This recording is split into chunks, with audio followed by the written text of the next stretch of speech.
If you have pets and deal with a lot of hair, this vacuum is seriously impressive. I actually own a pet sitting business, so we deal with daily shedding, dirt, and constant traffic in and out of our house.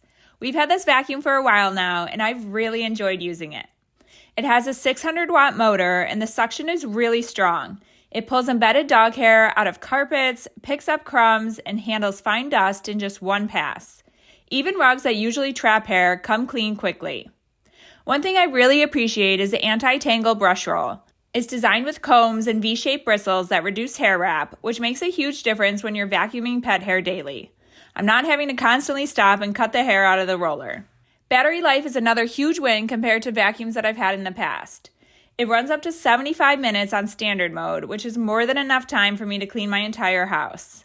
The LED display is also really helpful. You can see battery life, suction level, and maintenance alerts right on the screen. And it also has built-in lights on the floor head, which show dust and pet hair that's hiding underneath the furniture.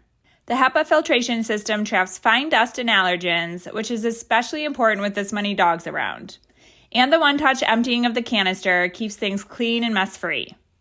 If you're a pet owner or you run a pet-related business like I do, and you need something that's powerful, lightweight, and easy to use every day, this vacuum is absolutely worth considering.